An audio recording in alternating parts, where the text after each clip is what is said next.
Hi, friends. Welcome to today's episode of We Are Marketing Happy. My name is Jenny Bristow, and I am the CEO at Hetty and Hop, a healthcare marketing agency. I am so excited today to be here with Courtney Mahlandt. So she is let me find your exact title so I get your title right. She's the Senior Director of Segment Marketing at Evernorth Health Services. And I'm so excited to chat with you. We had a lot of fun kind of doing a pre-screening call, figuring out what the topic was going to be, because you not only launched a lead generation campaign that won you 2.com awards recently, but there's some really cool segmentation work that you've been doing. And so that's a question we've been getting a lot lately. So that's the topic we're going to dig into today. So I'd love for you just to give us a little bit of the background of why you decided to embark on a segmentation project and some of the root causes that was driving that need. Well, thanks, Jenny. I'm really excited to be here. Appreciate you asking me to be advanced today. So, segmentation has been quite a journey for us. And the reason we started and kicked it off initially was we expanded our audience completely. We went from a pharmacy benefit focused organization, Express Scripts, for those of you that are familiar with the organization, and we extended and launched that into a broader health services offering, Evernorth Health Services. So we really needed to better understand our audiences and what their needs were beyond the pharmacy space specifically. Absolutely. And so whenever you began to embark on this journey, how did you think about, or how did you tackle all of the different internal groups that were going to be involved in the process? How did you identify stakeholders? Did you just kind of go at it alone and then loop people in later? What was your approach? Yeah. So I guess the very first conversation and where this really started was we had a conversation with our CEO at the time. It's a really small, intimate group. And he said, marketing is really where we have the opportunity to best engage and understand our clients broadly, our buyers, what their needs are. And of course, I'm sitting in the room next to him across the table and saying, yes, thank you for that recognition. And it is exactly what we do and where we are focused and how we can best help the organization. So I reflected on that and I said, okay, but it's not just marketing responsibility. As an organization, we need to show up together to all these different groups that are engaging with our stakeholders and our clients and our buyers. And so we really said, okay, if we're doing segmentation, this needs to be not only marketing driven, but also something that our sales teams, our tool teams, our product teams are bought in on from the very beginning. This should be how we're orienting as an organization. So we started putting together the core team, myself, my partner in market research, and my partners in data and analytics. We said, okay, what would this look like? How could we show up? And we worked with each one of those teams to say, how do we build this the right way? How do we solve all of our needs? And got that buy-in and commitment from the very beginning so that when we were starting to activate it, it wasn't a marketing only initiative. That's super smart, in a place that I see so many people make the misstep. And I just want to say kudos to that CEO for understanding the importance of understanding the specificity of buyers and the persona and how that really weaves throughout the entire organization. So that's great that you had that executive level support. So talk to me about, as you started going down this process of understanding who the buyer is, what data did you use? Did you use a combination of first-party data and third-party data? Kind of how did you decide how you wanted to craft this? Yeah. So we primarily used our own information that we could glean externally through quantitative data analysis. We actually surveyed over 1,000 of our existing and potential buyers. But we really wanted to connect that back into our own data and analytics. That was always the goal.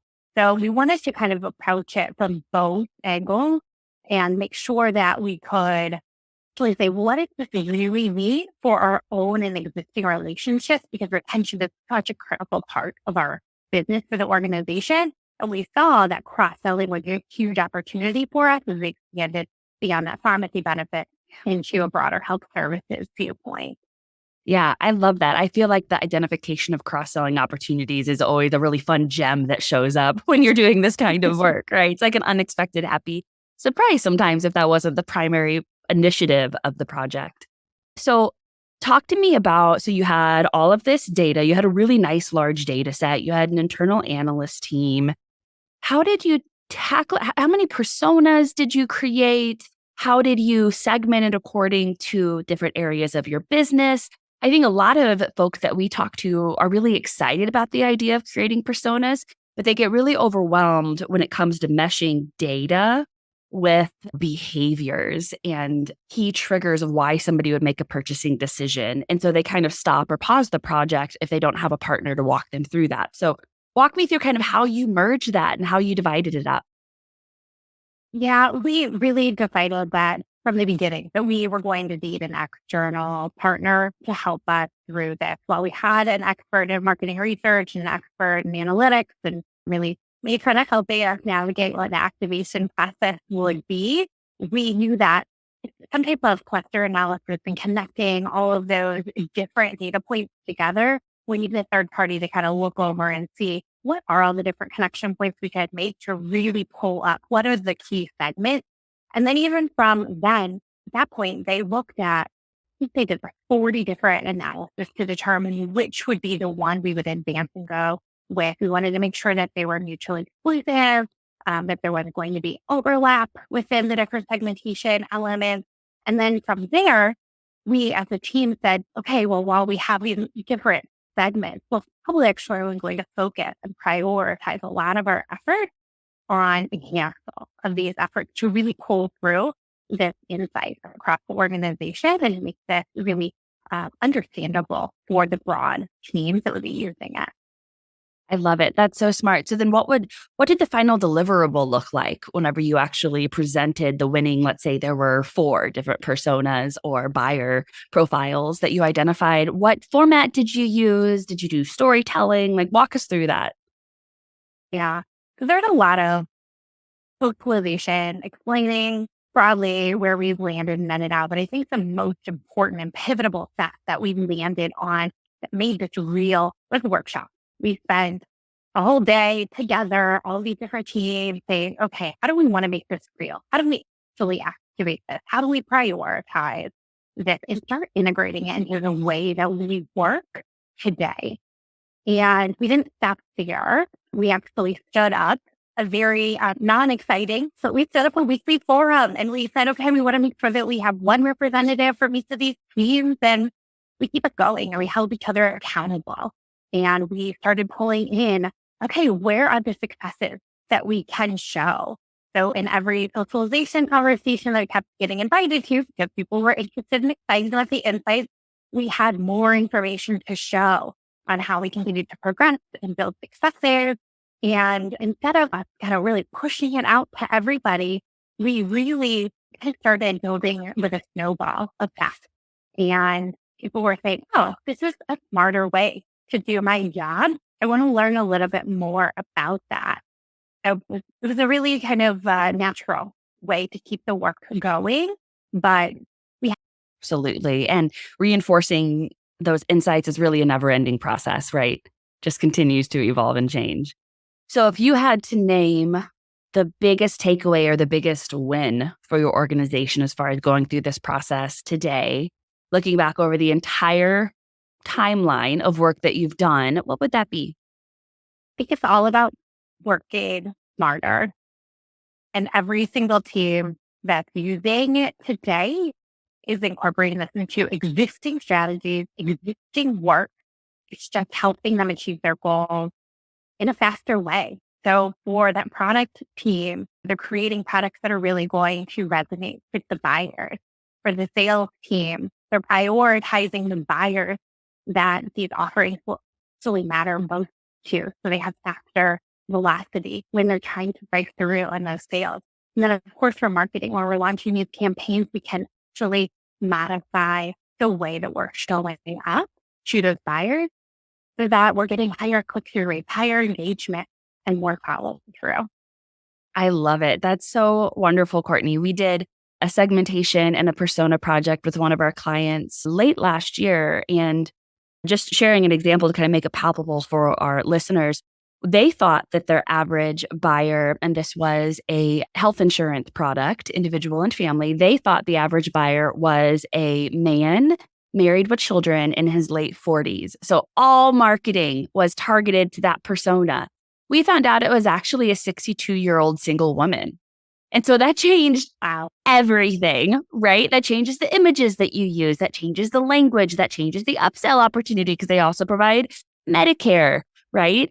And so I think it's really helpful just to have a real example as people start thinking about, yes, it's a lot of work to go through this data and it's a lot of work to then socialize it. But my goodness, the end result of marketing is so much more impactful. So what's next, Courtney? What's next with your team? So you've done all the segmentation work, you're socializing it.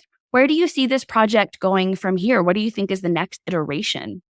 Yeah. So, I mentioned earlier that we use quantifiable data as our starting point. We know that that information isn't just forever. It's not evergreen. We need to keep refreshing it. And one of the ways we really want to further augment it is using additional data, pulling that in and better understanding marketplace changes. I think all of us know that, especially those in large organizations, that if leadership changes, if the economy shifts, broader market forces, it changes how we buy and our appetite for other services. And so we really want to make sure that this can continue to live on and be relevant and strengthen the work that we've done by augmenting and adding in additional data and information. That's step one. I would say also in parallel, we want to continue to work with our account teams, our sellers, make sure that they feel really comfortable understanding this information and making sure that they can prioritize and bring the right offerings and information to their buyers based off of this, particularly as new people enter the buying group and selections are different, right? We know that something like 5 to 10 people are typically a part of a buying group. So that changes as organizations evolve. So how do we make sure that everyone has the right information at their fingertips when they're having quarterly discussions with their clients, for instance? Oh, Courtney, I love it. This has been so helpful, I think, for all listeners that are thinking about embarking on a segmentation and persona development project. This has given them a lot of fodder and food for thought. So thank you so much for being on the podcast today. I'm going to link to your LinkedIn in the show notes. So if anybody wants to follow up with more specific questions, that they'll be able to reach out directly. But again, thank you for being on. And for all of our listeners, be sure to tune in next week for another episode of We Are Marketing Happy.